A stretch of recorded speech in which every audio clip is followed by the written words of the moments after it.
न षष्ठु महाभावो दुखा मातु प्रप्ता योगता योगयुक्ता मुनि ब्रह्मा नचि रेना गच्छते। श्लोक नंबर 6। हिंदी अर्थ है, परंतु हे महाभावो, कर्मयोग के बिना सांख्य योग सिद्ध होना कठिन है।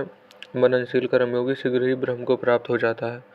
व्याख्या। सांख्य योगी सफलता के लिए कर्मयोग का साधन करना आवश्यक है, क्योंकि उसके बिना सांख्य योग की सिद्धि कठिनता से होती है, परंतु कर्मयोगी सिद्धि के लिए सांख्य योग का साधन करने की आवश्यकता नहीं है।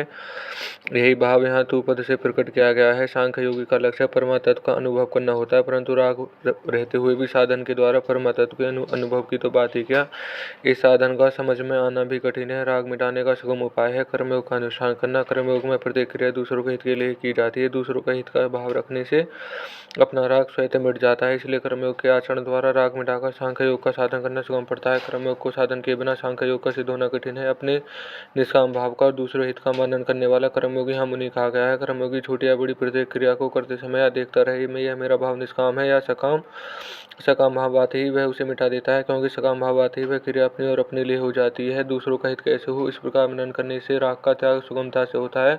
उपयुक्त पदों से भगवान कर्मयोगी की विशेषता बता रहे हैं कि कर्मयोगी शीघ्र ही परमात्म को प्राप्त कर लेता है। परमात्म की प्राप्ति में विलंब का कारण है संसार का राग। निष्काम भावपूर्वक केवल दूसरों के हित के लिए कर्म करते रहने से कर्मयोगी राग का सर्वथा भाव हो जाता है, और राग का सर्वथा भाव होने पर स्वतः सिद्ध परमात्म की अनुभूति हो जाती है। इस आशय को भगवान ने चौथे अध्याय के 38वें श्लोक में बताया है कि योगा सिद्ध होते ही भी अपने आप को तत्व ज्ञान की प्राप्ति अवश्य में हो जाती है। इस साधन में अन्य साधन की अपेक्षा नहीं है, इसकी सिद्धि में कठिनाई और विलंब भी नहीं है। दूसरा कारण यह है कि देहधारी देहाभिमानी मनुष्य संपूर्ण कर्मों का त्याग नहीं कर सकता, पर जो कर्म फल का त्यागी है वह त्यागी कहलाता है। इससे यह ध्वनि निकलती है कि देहधारी का कर्मयोगों का त्याग तो नहीं कर सकता, पर कर्म फल का फल इच्छा का त्याग तो कर ही सकता है, इसलिए कर्मयोग सुगमता है। कर्मयोगी महिमा में भगवान कहते हैं कि कर्मयोगी तत्काल ही शांति प्राप्त हो जाती है, वह संसार बंधन से